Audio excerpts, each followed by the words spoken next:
Muito bem, boa tarde, seja bem-vindo a mais um capítulo da nossa série Vacina ao Investidor, o mundo das fraudes. Hoje nós vamos estudar sobre as fraudes financeiras, que seriam os papéis, né, entre aspas, de bancos. Então, a gente vai tratar de notas promissórias, BGs, SKs e CDs. Bem, boa viagem para nós. Eu sou o Solomon von Heckelstein e vou guiá-lo a essa viagem. Bom, essa é uma produção da Giovanella Huxley Capital Funds e da Allium Sociedade Médica. A Allium Sociedade Médica é a única sociedade médica onde o nosso capital é investido buscando uma melhor remuneração no mercado financeiro. Vamos lá, vamos falar dos papéis dos bancos, as fraudes envolvendo papéis de bancos. Vamos lá, eu espero que essa série esteja atualizando. Você está vendo? Você viu os outros capítulos? Dá uma olhadinha aqui no YouTube. Você vai ter. Nós já temos umas 8 gravadas, bem interessantes cada uma delas. E vamos para mais uma. Como funciona as fraudes financeiras e comerciais? Esse tipo de proposta tem normalmente como objetivo atrair um investidor desfrutando a comum ignorância e os mitos sobre os mistérios das transações e operações financeiras efetuadas pelos bancos. O intermediário ele costuma oferecer altos rendimentos, que vai acima de 20%, por ano, chegando às vezes até 150% ou mais, com um investimento supostamente, óbvio, seguro, que aproveitaria instrumentos exclusivos e de médio curto prazo, típico, né, segundo o fraudador, dos grandes bancos internacionais. Em alguns casos, o investimento exploraria situações excepcionais em alguns bancos, como, por exemplo, fundos bloqueados que poderiam ser usados como emitir BGs, né? Em outros casos, desfrutaria descontos ou condições particulares na liberação de garantias, cartas de crédito ou outros instrumentos muito usados também as MTNs, que é a Medium Term Notes, que é as notas de termo médio, de tempo médio, né, de médio prazo. Supostamente poderiam depois ser negociadas com lucro no mercado. Frequentemente, para realizar o investimento, aí vem, né, a coisa, é preciso um depósito numa conta no exterior e uma procuração especial para alguém executar essas operações junto aos bancos. Obviamente, isso é tudo mentira e o dinheiro será perdido integralmente. Você tem que observar sempre, todos esses termos que eu falei são de fatos do mercado financeiro. A fraude, ela é uma emulação, é uma... como é que pode falar? Ele imita, né? Ele imita o mercado real, verdadeiro, mas o interesse dele, obviamente, é nessa imitação te enganar, né? Então ele vai criar, você vai, às vezes leva para um advogado, o advogado vai verificar que os dados são reais, né? Muitas vezes o advogado não é especialista, um advogado especialista nesses termos geralmente é muito caro, a gente acaba indo até o cunhado, o primo, um amigo que às vezes não é especialista, ele dá uma olhada por cima e aceita. E aí você vai com mais fé de que aquilo vai acontecer.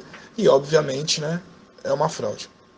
Uma variante comum no Brasil que explora a carência e a fome de financiamentos externos é a promessa, obviamente falsa e fraudulenta, de conseguir capital de giro ou outros financiamentos através de alguma fantasiosa operação de crédito.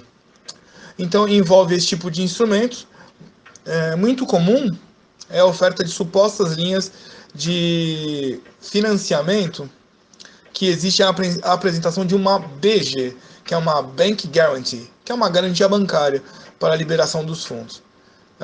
Nesse caso, o objetivo do golpe é fazer a vítima pagar algum custo por alguma suposta razão, né, que é a desculpa dos golpistas, para adquirir os instrumentos. Tudo, obviamente, antes de ver o suposto dinheiro do financiamento.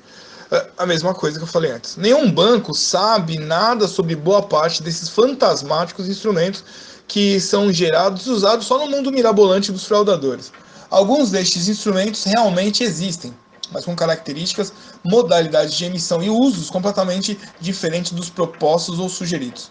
Se você ouvir algum dos seguintes termos ou outros parecidos, sobretudo em relação a propostas de operações de financiamento ou aplicação, saiba que existe uma grande chance, se não a certeza, né, que estejam tentando uma fraude. Vamos lá. Prime Bank Note, segunda palavra, instruments, terceira palavra, debentures, quarta palavra, guarantees, quinta palavra, letters of credits, quinta palavra, MTN, que a gente colocou lá em cima já, que são a medium term notes. Outra palavra, certified bank invoice note, que é um certificado, um cheque, né, um envio que o banco certifica você. Fiduciary bank, que é o banco fiduciário. Safekeeping, certified draft, 1 year and 1 day.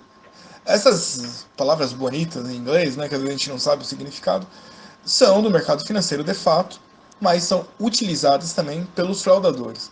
Então, o fraudador ele é um mentiroso. Então, quando a pessoa vai contar uma mentira, ele não pode contar tudo mentira, senão não cabe, né? Então, ele vai usar palavras da verdade para enganar você na mentira. Geralmente, a pessoa que fala a verdade, ele é tão direto que às vezes seja até rude, né? A gente ouve meio como rude.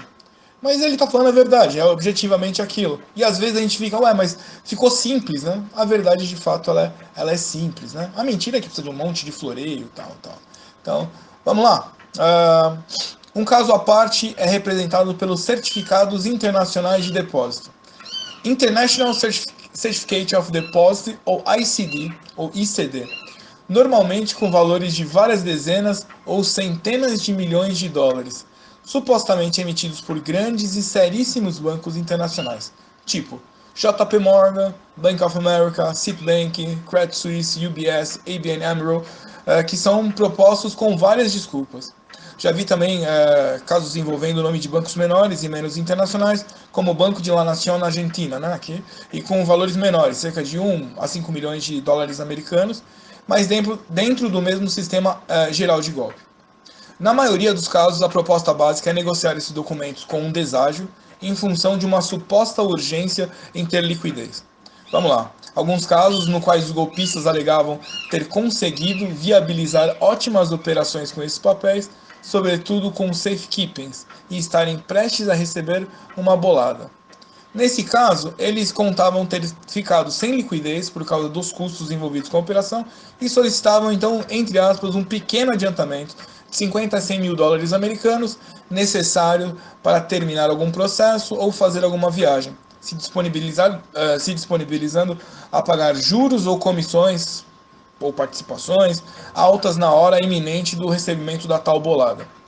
Já relataram também casos no quais esses documentos foram ofertados como lastro garantia para financiamentos ou em outros tipos de operações financeiras, inclusive para deixar mais acreditáveis histórias relativas a role programs ou HYP, né? HYIP. Eu vou gravar sobre isso no futuro, ou até como sinal em operações de aquisição de empresas. É importante saber que esses documentos são quase sempre falsos, completos ou no mínimo forjado a partir de modelos autênticos.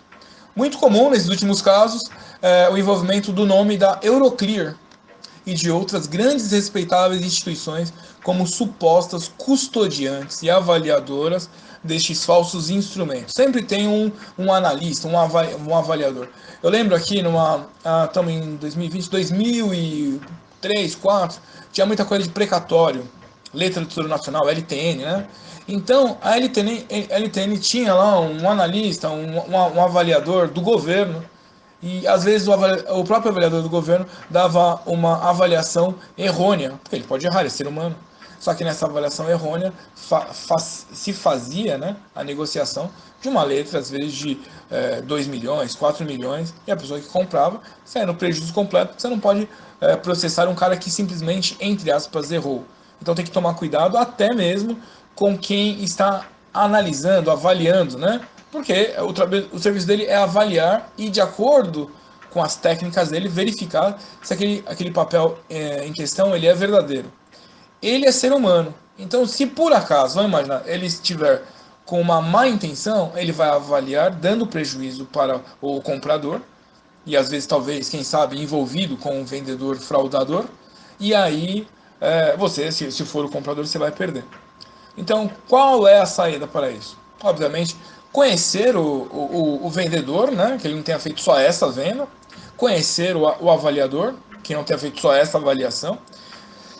E seria muito legal você usar mais uns 3 avaliadores isolados.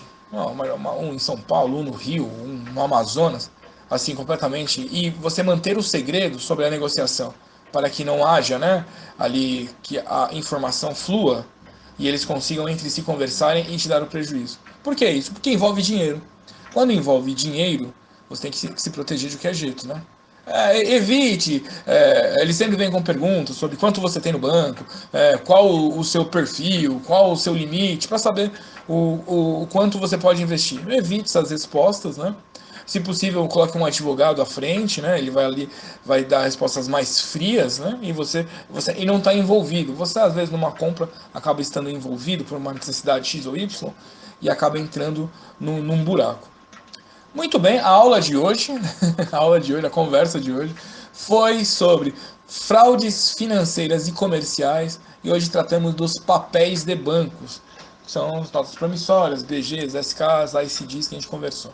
Eu espero que tenha ajudado vocês essa aula. É uma série que não existe ainda, né? Eu estou gravando um produto que não tem, ninguém conhece nada disso, ninguém fala sobre isso, mas os casos de fraude eles fluem como o rio, né? Vai embora.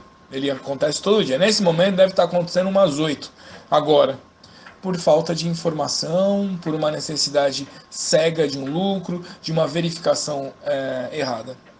Muito bem, até a próxima semana e desejo uma boa semana para vocês. Não caem em fraudes, né? Sejam espertos e não bobos. Até logo e bons negócios.